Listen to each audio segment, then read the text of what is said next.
السلام علیکم، welcome to 360 stories official YouTube channel. جنہوں نے ہمارا چینل سبسکرائب نہیں کیا ہوا وہ پلیز کر لیجئے۔ اب نہیں، پارٹ 3۔ حریم کالج سے واپسی پر اکیلی ہی گھر آئی تھی۔ اسے واپسی کا راستہ بہت اچھا لگتا تھا۔ تھوڑا وقت مل جاتا تھا اپنے خوابوں کے بارے میں سوچنے کا۔ اسے بہت سارا پیسہ کمانا تھا، ڈھیر سارا پڑھنا تھا اور زندگی کو مکمل طور پہ بدلنا تھا۔ وہ جیسی زندگی گزار رہی تھی ویسی زندگی اسے ہرگز نہیں چاہیے تھی۔ ہمیشہ کی طرح آج بھی وہ واپس آ رہی تھی، پر آج راستہ کٹ ہی نہیں رہا تھا۔ قدم اتنے بھاری ہو گئے تھے کہ چلنا مشکل ہو گیا تھا۔ یہ کیا ہو گیا ہے؟ یہ کیا کر دیا میں نے؟ نہیں، میں ایسا نہیں کر سکتی۔ اماں کو پتہ چل گیا تو وہ میری شکل نہیں دیکھیں گی، اور ابا وہ تو پہلے ہی مجھے پسند نہیں کرتے۔ کیا کروں؟ میں کدھر جاؤں؟ گھر کے سوا کوئی جگہ بھی نہیں میرے پاس۔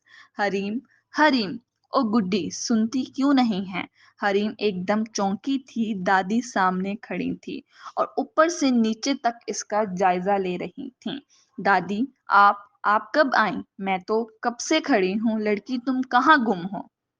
دادی، وہ کہیں نہیں، آپ آئیں، اندر چلتے ہیں، میں آپ کو گرما گرم چائے بنا کر پلاتی ہوں۔ ہاں چلو، اور ہاں، یہ کپڑے بدل کر مجھے روٹی بھی ڈال دینا۔ تمہاری اماں ساتھ والی نجو کے ساتھ گئی ہے۔ اماں نجو خالہ کے ساتھ کدھر گئی ہیں؟ پتہ نہیں، وہ کہہ رہی تھی کہ بڑی کوٹھی میں کھانا پکانے کا کام مل گیا ہے تیری ماں کو، اور ہاں، پیسے بھی اچھے ملیں گے۔ حریم کا دل کٹ گیا۔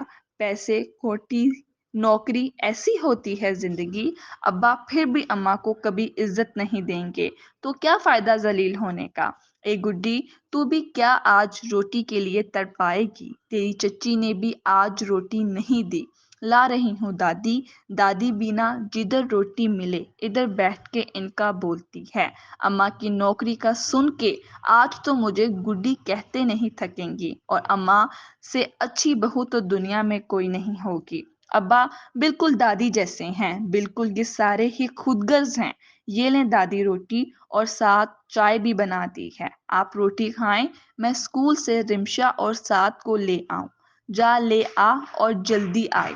شہروز، حریم نے گاڑی کا دروازہ نوک کیا تھا اور پھر شیشہ نیچے ہوا تھا۔ آ گئی؟ تم ٹائم دیکھ رہی ہو کتنا لیٹ ہو؟ شہروز، دروازہ تو کھولیں، سارے دیکھ رہے ہیں۔ کھول دیا ہے، آ جاؤ۔ حریم نے گاڑی میں بیٹھ کے سکون کا سانس لیا تھا۔ سانس پھول رہی تھی۔ یہ لو پانی، پی لو۔ شہروز نے آنکھ بھر کے اسے دیکھا، اور یہ چادر تو منہ سے نیچے کرو۔ نہیں شہروز، ابھی نہیں، کسی نے دیکھ لیا تو مجھے ڈر لگ رہا ہے۔ اوہ کم آن حریم، کوئی نہیں دیکھتا، پانی پیو۔ حریم نے ادھر ادھر دیکھنے کے بعد چادر نیچے کر دی تھی، اور پانی پیتے ہوئے ایسے محسوس ہو رہا تھا جیسے پانی حلق سے نیچے جانا ہی مشکل ہو گیا ہے۔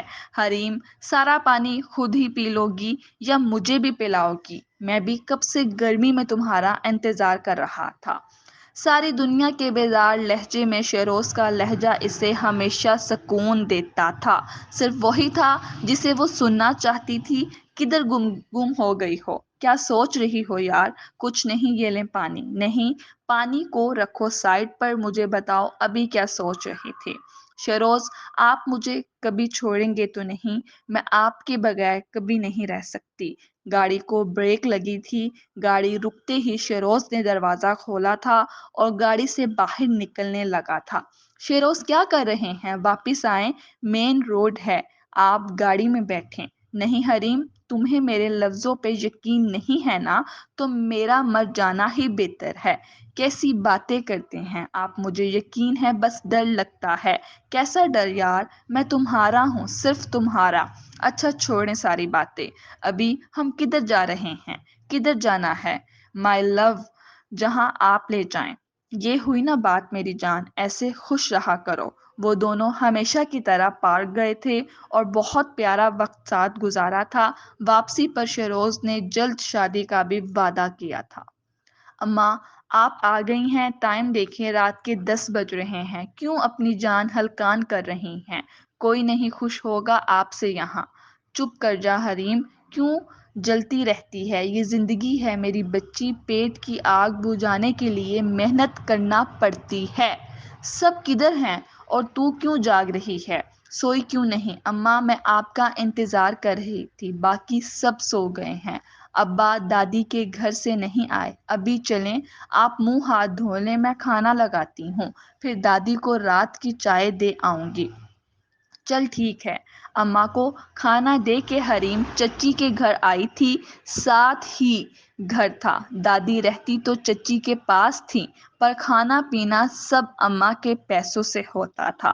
دروازہ ہمیشہ کی طرح کھلا تھا، دادی کا کمرہ دروازے کے ساتھ ہی تھا۔